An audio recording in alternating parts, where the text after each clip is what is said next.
إن الحمد لله نحمده ونصلي على رسوله الكريم أما بعد فأعوذ بالله من الشيطان الرجيم بسم الله الرحمن الرحيم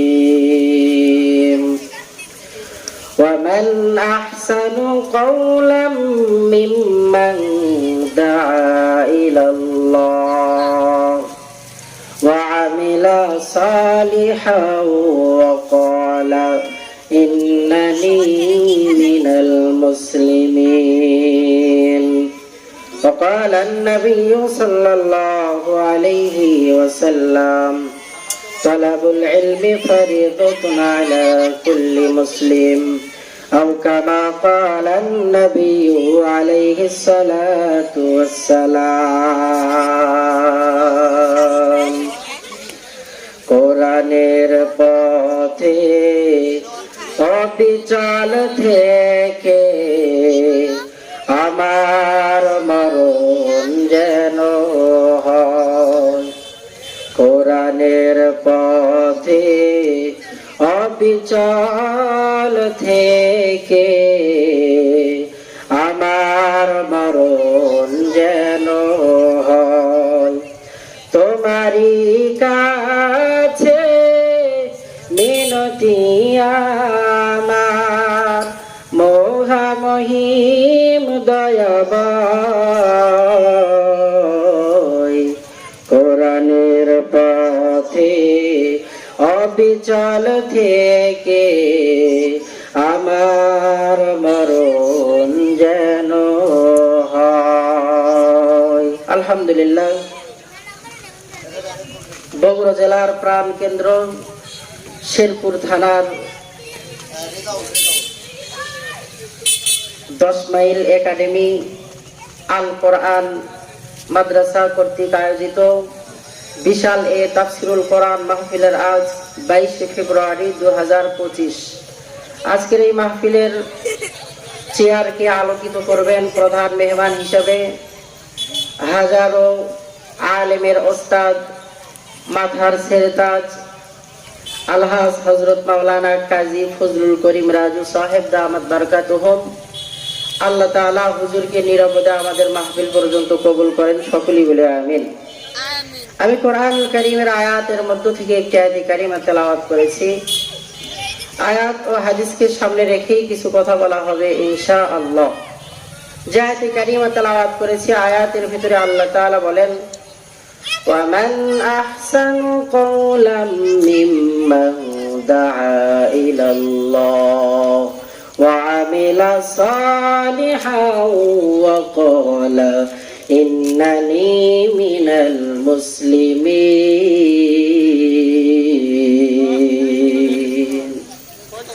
ওই ব্যক্তির চাইতে আর কার কথা সুন্দর হবে যে ব্যক্তি দাআ ইলাল্লাহ, মানুষকে ডাকে একমাত্র রবের দিকে। কার দিকে? একমাত্র আল্লাহ তাআলার দিকে। যেই ব্যক্তি মানুষকে ডাকে ওই ব্যক্তির চাইতে আর দুনিয়াতে কারো কথা সুন্দর হতে পারে না। আল্লাহ আল্লাহ क्या मुबारक नाम है, अल्लाह अल्लाह आशिकों का काम है, अल्लाह अल्लाह ये जशीरीन सुतो नाम शिर शाकर मीको नद जानम तमाम। अल्लाह अल्लाह तू मेरा माबूद है, अल्लाह अल्लाह तू मेरा माशूक है। রবের পরিচয় আমাদের জানার দরকার আছে। আমার ভাইরা ভালো মতো খেয়াল করে, কোন ব্যক্তি যদি রবের পরিচয় পাইতে চায় তাহলে ওই ব্যক্তিকে সর্বপ্রথম দ্বীনি ইলম শিক্ষা করতে হবে। কথা বলেন ঠিক কিনা? আল্লাহর হাবিব সাল্লাল্লাহু আলাইহি ওয়াসাল্লাম, আমার ভাইরা ভালো মতো খেয়াল করেন, হাদিসে মুবারাকার মধ্যে বলেছেন, তালাবুল ইলমি ফরিদাতুন আলা কুল্লি মুসলিম, দ্বীনি ইলম তলব করা প্রত্যেকটা মুমিন মুমিনাতের উপরে ফরজ। ইলমে দ্বীন আমাদেরকে অন্বেষণ করতে হবে, ইলম আমাদেরকে অর্জন করতে হবে। কথা বলেন ঠিক কিনা? ইলমে রায়া জাজ করদান বেহিসাব, খলকে রাদা দন জওয়াবে বা সওয়াব হক দারত দস্তে খলকা জারেরা নিস্তে ই খসলত একে দিন দারেরা। ইলম হলো দুই প্রকার, এক দুনিয়াবি ইলম, দ্বিতীয় নম্বরে আখিরাতের ইলম, উখরাবি ইলম। আল্লাহর হাবিব আল্লাহ তাআলা মহাগ্রন্থ কুরআনুল কারীমের মধ্যে বলেন, আমার ভাইরা ভালো মতো খেয়াল করেন, কুল হাল ইস্তাবিল্লাযীনা ইয়ালামুন ওয়াল্লাযীনা লা ইয়ালামুন, যারা জানে আর যারা জানে না, ও নবী আপনি জানিয়ে দেন ওই সমস্ত ব্যক্তিগুলো কখনো সমান হতে পারে না। কথা বলেন ঠিক কিনা? যারা জানে তারা হলো জান্নেওয়ালা আলেম, আর যারা জানে না তারা হলো গায়রে আলেম। আলেম আর গায়রে আলেমের মধ্যে পার্থক্য কেমন শোনেন শোনেন। রাত্র আর দিন যেই রকম এক হতে পারে না, আলেম আর গায়রে আলেম কখনো এক হতে পারে না। কারণ যে জানে সে জান্নেওয়ালা আলেম, আর যে জানে না সে গায়রে আলেম। আল্লাহর হাবিব হাদিসের মধ্যে বর্ণনা করেন, ফাকিহুন ওয়াহিদ আশাদ্দু আলা শাইতান মিন আলফি আবিদ, একজন ফকিহ শয়তানের কাছে 100 আবেদকে ঘায়েল করা, ধোঁকা দেওয়া যত সহজ, একজন আলেমকে 100-1000 শক্তি প্রয়োগ করলেও ধোঁকা দেওয়া এত সহজ না। কথা বলেন ঠিক কিনা?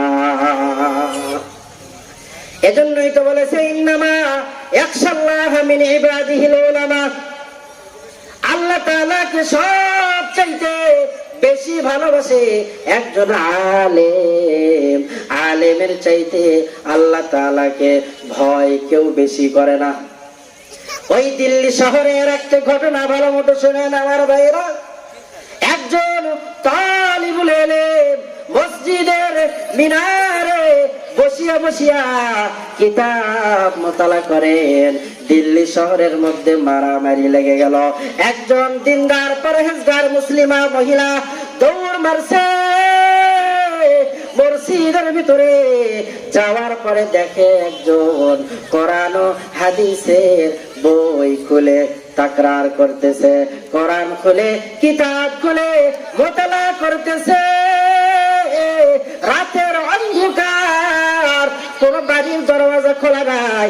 এক পর্যায়ে আল্লাহর বান্দী ডাক দিয়ে বলল, হুজুর বাহিরে এমন অবস্থা, বাহিরে থাকার মতো তো পরিস্থিতি নাই, আপনি যদি আমারে একটু আশ্রয় দিতেন তাহলে আমি মহিলার জন্য বড় ভালো হইতো।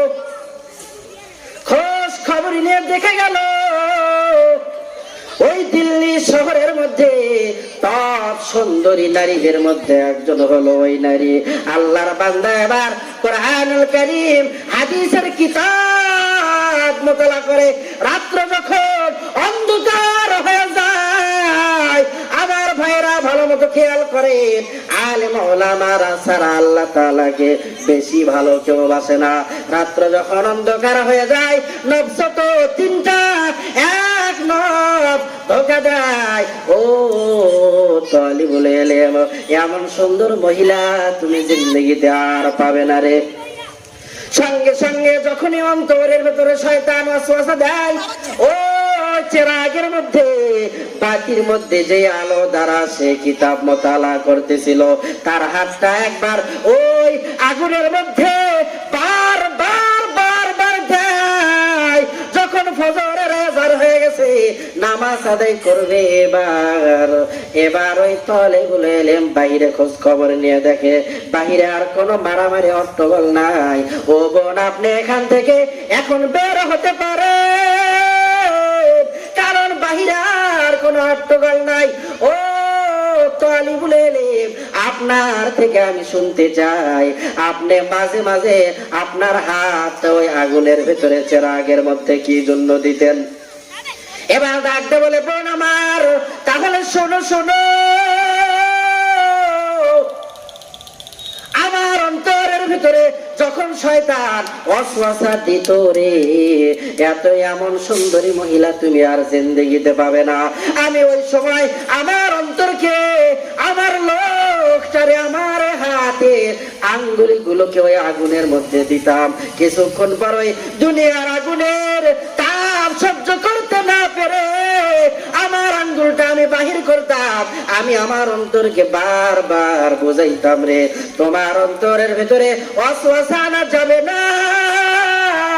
যদি তুমি জিনায় লিপ্ত হয়ে যাও, আল্লাহ তাআলার জাহান্নামের ভয়ঙ্কর আগুন থেকে বাঁচতে পারবা না। দুনিয়ার আগুন সহ্য করার ক্ষমতা তোমার নাই রে গোলাম। তুমি ওই জাহান্নামের আগুন কিভাবে সহ্য করবা?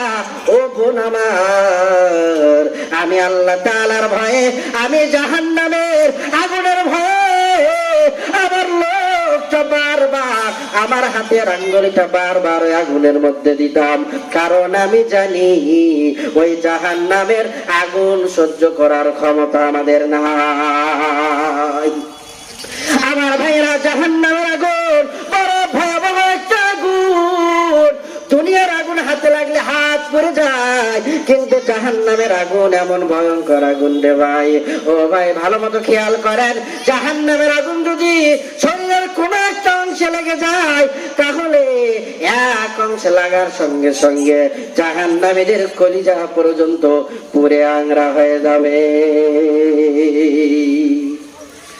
আজকে দ্বীনি শিক্ষা প্রতিষ্ঠানের উদ্যোগে মাহফিল, সন্তানটারে দ্বীনি শিক্ষায় শিক্ষিত করেন, সন্তানটারে আলেম হাফেজের কাতারে দাঁড় করায় দেন, তাহলে আপনার সন্তান সুসন্তান হিসাবে পরিগণিত হয়ে যাবে। আর যদি দ্বীনি শিক্ষায় শিক্ষিত করতে না পারে, ও শেরপুরের মা, ও 10 মাইল এলাকার মা বোন, আপনাদের পায়ে হাত দিয়ে বলি, আপনার সন্তানকে যদি আপনি একজন আলেম হাফেজ বানাইতে পারেন, তাহলে আপনার দাম কত যাবে? আল্লাহ তাআলা ওই জান্নাতের ভিতরে একটা শহর বানিয়েছেন, শহরে তুবা। শহরে তুবার ভিতরে আল্লাহ তাআলা 70,000 দরজা রেখেছেন।